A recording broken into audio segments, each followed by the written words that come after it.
Here in the subsection 7.4 of chapter 7 on inflation, we're going to cover our last set of slides, and we're going to be dealing with historical inflation rates and information about the history of inflation in the U.S. So let's go ahead and think about a few issues. We're going to think of other measurements of inflation other than the CPI or the Consumer Price Index, which we worked through on the previous set of slides. There's one inflation concept called the core inflation rate. Now, it still uses the CPI, but it excludes the food and energy prices, which are the most volatile, and therefore it includes the others. If you remember, if you go back or look in your textbook, you remember the pie chart of all the different parts of the economy that were consumer part of the economy that we're measuring. It included everything from both food and energy, but it also included clothing and housing and insurance and other things like that, medical care, those other issues as well. It turns out that food and energy prices both rise and fall the most dramatically in short run periods of time. So some people, when they look at the inflation rate skyrocketing, if it's heavily weighted toward, for instance, gasoline prices skyrocketing due to a war in the Middle East, we don't normally want to look at that to see what the rest of the economy is doing as far as prices go. So that's the purpose of core inflation. It pulls out those volatile sectors to look at what the stable sector is doing. Now, of course, they're all part of the same CPI index, so it depends on what issue you happen to be looking at the moment. The next bullet statement brings up the issue of what's called the Producer Price Index, or the PPI. The PPI works just like the CPI, but instead of measuring consumer prices, it measures producer prices. And producer prices refer to those intermediate goods that we had talked about when we went through the issue of how do you calculate GDP. Remember, we said you have to remove the calculation of the intermediate goods so you don't double count. Well, the prices of those intermediate goods are useful information though, because it turns out, as you might suspect, if producer prices are going up, meaning if the intermediate parts that a firm needs to purchase in order to make its good or service, if those parts are going up in price, what do you think will be true of the final consumer price when the firm has to mark up all their prices to cover their higher costs? So you would expect that producer prices and the consumer prices should be correlated with each other in some way. And especially you would expect that as producer prices rise, you would expect that in the near future, consumer prices will rise. And of course, vice versa. If producer prices are in decline, you would expect that to drag down consumer prices later on down the road. The last thing to consider on this slide is something called the GDP deflator. The GDP deflator is just another price index, but instead of measuring consumer prices or producer prices, it measures the entire GDP's set of prices. Because remember, when we looked at our C plus I plus G plus net exports formula, we realized that there are many parts to a large economy. And the consumer price index leaves out government prices, for instance, like what does it cost for the military to buy a new jet or to build a new aircraft carrier. Those kinds of things are not counted in consumer prices. And so we need an even larger price index called the GDP deflator in order to measure all of those prices. So when you're concerned with what consumers are facing, use the consumer price index. If you're concerned with what producers are facing or what consumer prices might do in the near future, look at the producer price index. When you want to know the entire change in prices for the entire economy, then you use the GDP deflator. Now, what's the goal of our economy? One of the goals is price stability. We want to make sure that that is something that's achieved because we've already talked about the problems that inflation causes. All of that rearranging of people's wealth levels, and they're making mistakes based on the income effects and the price effects and the wealth effects are causing people to make all kinds of bad decisions because they don't really know what the value of things are, because we generally base the values of things by how much we have to pay for them. But if what we pay for them is constantly changing, it makes it very difficult to measure things properly. So price stability makes reasonable sense. So we want essentially the average price level in society to change by an amount small enough that most people don't think of it as significant. Now, what does that mean in actual numbers? Generally speaking, the Federal Reserve has set a target of, as long as they are below 3%, they are generally happy with price changes. They'd actually like to be closer to 2%, but as long as they're below 3%, they don't panic, they don't think there's any need to get upset. Now, of course, when it goes over 3%, now you start to get a pretty significant increase in prices. People start to feel it. They can see when they go to the grocery store how much things are changing. It makes people upset. So try to keep it below 3. There could potentially be what's called a trade-off between inflation and unemployment. It turns out that some amount of inflation seems to be a price that society needs to pay, quote unquote, in order to keep unemployment rates from rising. So it seems that when the economy's got a good economic situation, an economic boom, we tend to see rising prices and low unemployment rates. So if those two things are somehow linked, we want to let a little bit of inflation take place. We just don't want so much of it that it causes all the problems we had discussed earlier. So, the second argument now for setting our price stability above 0, but not too high either, is having to do with our measurement capabilities. From year to year, there are quality improvements in the basket of goods. Let me just give you an easy example. You all are probably too young to remember, but at one time in the United States, worldwide, tires, the technology to make a tire was called bias ply. And I won't go into details of how it worked, but Michelin invented the radial tire, and that completely changed the way tires were constructed. What it did was it more than doubled the miles that a tire gets before it wears out. So when I was a child, tires generally wore out somewhere between 20 and 25,000 miles. Now it's not unusual to get 50,000 miles out of a set of tires, quite easily, right? So let me just make up some numbers. Let's assume tires used to cost $50 and they got 25,000 miles. Now they went from $50 to $100, but they went from 25,000 miles to 50,000 miles. So the price doubled, but the mileage doubled as well. Did the price of tires really go up? I hope you realize from the numbers I just gave you, no, tire prices in that example didn't go up at all, because it turned out you paid twice the price, but you got twice the tire, right? I mean, the only purpose of tires is to get miles out of them, right? So if you double the price but double the miles, then we would say that no, you just simply got a better quality tire and you paid a higher quality price for it. So there's no underlying change in tire prices. But the CPI index, if it wasn't adjusted properly, could claim, oh, tire prices have gone up a lot. So it's very important to recognize, in order to do a CPI index number properly, you need to make sure that you are adjusting for the quality improvements in products. You can't just simply chalk off all of the price increase of the product to just inflation. Some of it may be to the fact that they're building a better product. So anyway, since this is so incredibly difficult, it turns out that the mechanism we use for calculating the CPI index tends to overstate inflation. So if we were running an inflation rate somewhere around 1% or so, but the reality was the 1% is way overstated, it could literally be that prices are in deflation and are declining, which we don't want to happen. So we need to give ourselves a little cushion to absorb these quality improvements which we're not measuring properly. Now let's take a look at some inflation rates.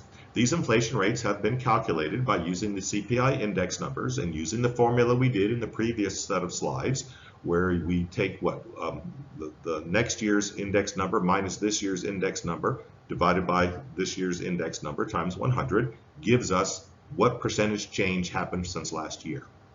Now, it turns out on this particular set of slides, we start at 0 inflation here, and then any number above it is a positive rate of inflation, any number below it is a negative rate of inflation, or meaning prices are falling, not rising.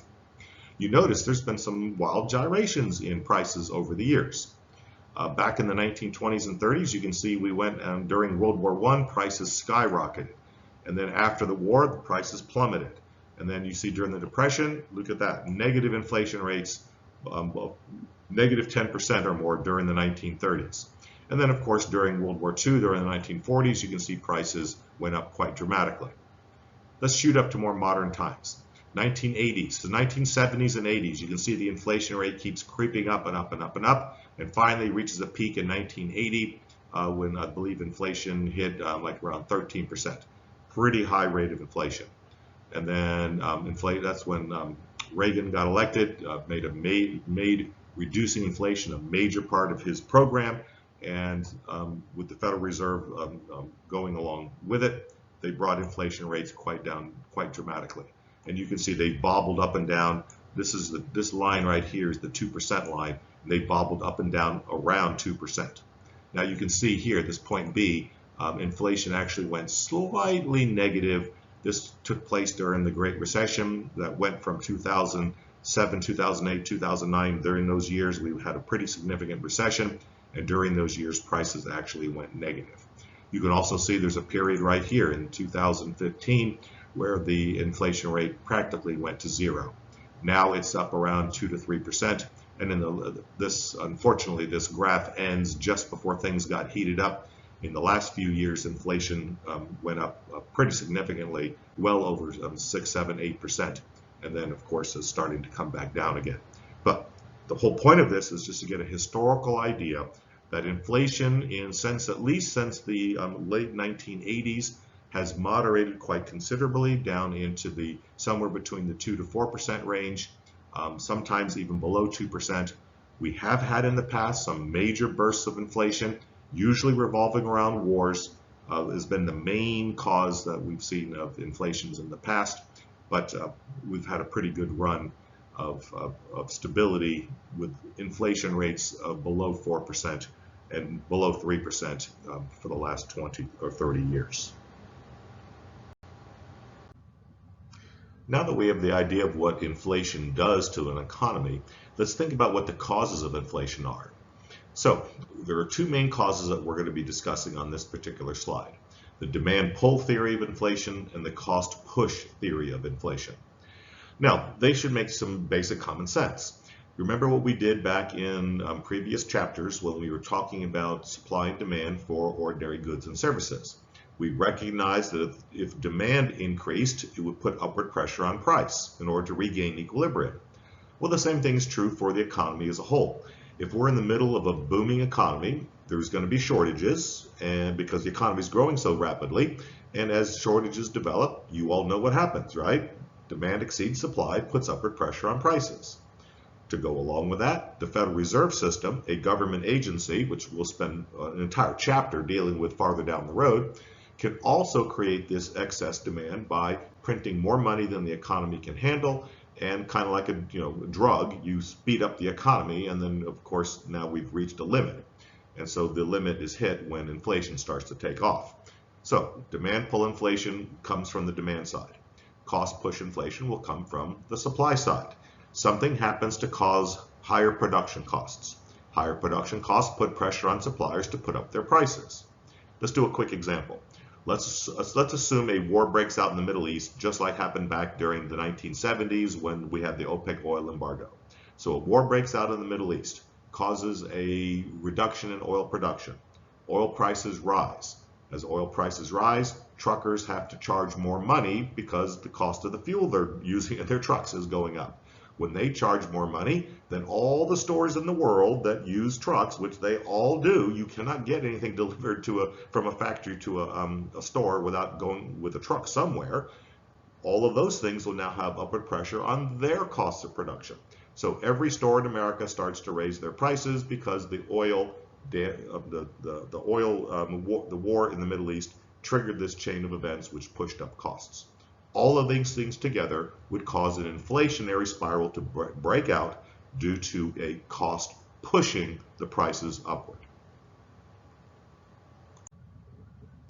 Now that we previously introduced the idea that inflation can distort the value of numbers, especially price numbers, we need to recognize that another price, the price of interest on loans, is also a number that's distorted by interest rates. And this introduces the concept of nominal interest rate versus real interest rates. So what is the nominal interest rate? That's the contract interest rate. That's what you sign for on your loan documents.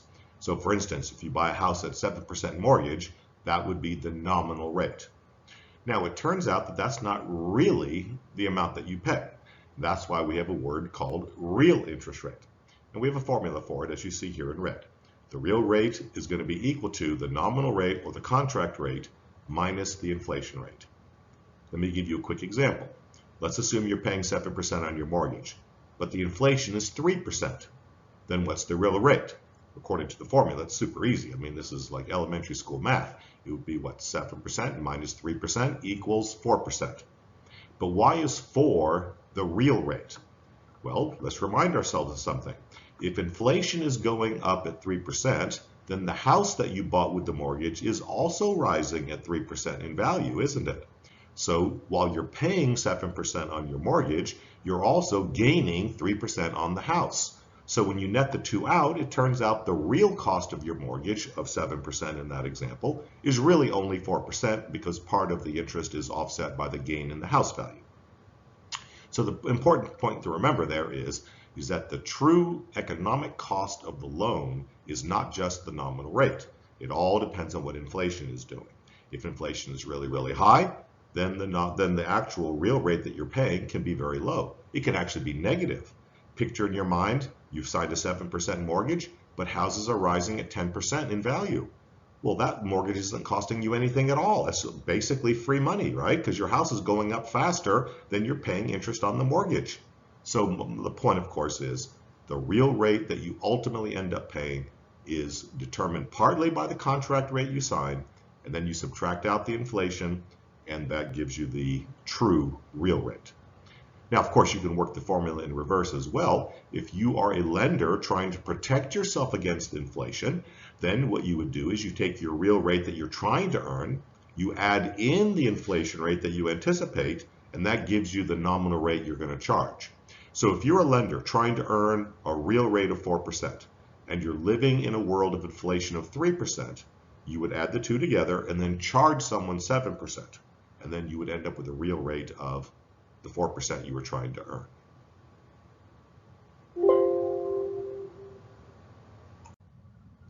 In addition to charging extra on the nominal interest rate in order to give room for the inflation to eat away some of its value as a protection for the lender, several other mechanisms exist as well, and they're not all for lenders.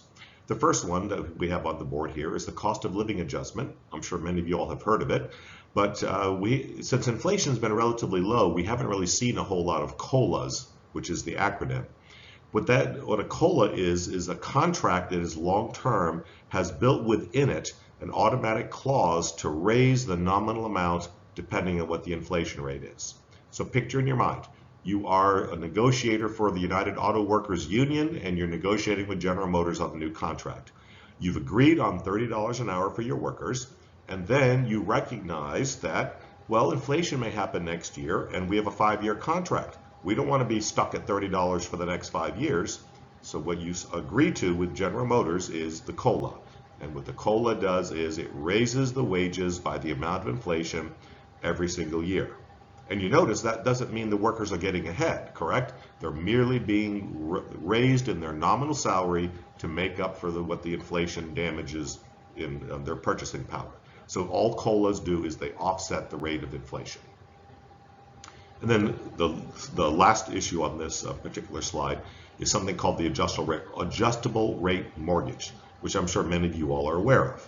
Mortgages can either be fixed rate, where the same interest rate exists for 30 years, or you can have a mortgage where the interest rate is recalculated every year or on whatever schedule that you agree to with the lender. What does the adjustable rate mortgage accomplish?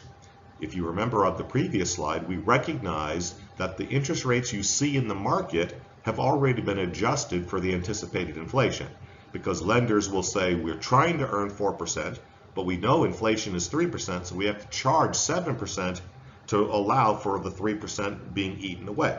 So if the nominal rates in the market fluctuate up and down based on how much inflation we have, then the lender has a reason to feel secure that if they make a 30-year mortgage to you, that mortgage interest rate will rise if inflation rises, and then it could fall back down again if inflation comes back down.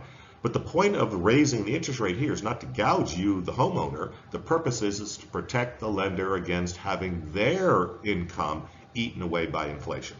So adjustable rate mortgages protect the lenders, the COLAs protect the workers.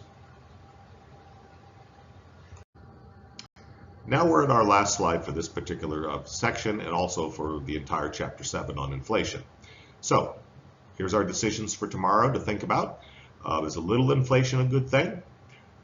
Implicitly it is. The reason we have the 3% target zone for inflation and not 0 as the target zone is because we're assuming that some amount of inflation is a good thing. It's important to remember when inflation rates get too low, in other words, they get close to 0 or even turn negative, that also causes problems for society. One of those problems is people become reluctant to borrow and spend. Think about buying a house. If you thought the house was going to go down in value over the next 20 years, how fired up would you be about buying a house? Well, it pretty well answers itself, right? So that's one of the dangers when inflation gets too low. It can give people a reason to put something off for the future in hopes that the price will be lower in the future. So you have to have a small amount of inflation to give people the security that they know that prices will rise in the future, and therefore it makes sense to go ahead and buy now and to get locked in now. That stimulates the economy. Of course, it's important to recognize that too much inflation triggers all those other problems that we had talked about earlier. And so finding this optimal rate is a challenge that both professional economists who study this for their career and politicians who have to implement it through the Federal Reserve Board and other government institutions are constantly trying to figure out what would be the optimal rate of inflation. Not so low that it stagnates the economy, not so high that we have all the problems that inflation causes. So, last point on here. The upper bound is referred to as the inflationary flashpoint. The inflationary flashpoint just simply is defined as the rate of output, meaning GDP output, at which inflationary pressures start to rise rapidly. As you can imagine, as the economy gets closer and closer to full employment, it's harder and harder to find workers. Workers can quit their job easily and find another job. That starts putting upward pressure on wages, upward pressure on resource prices, and then inflation starts to take off. So you want to keep the economy stimulated well enough that it's growing and people can find a job if they make a diligent job search. But you don't want so much economic growth that you end up having these huge inflationary pressures, kicking off an episode of inflation, and then triggering all these problems that we've been discussing. So that's the chapter 4 on inflation, and we'll pick up next time with chapter 8.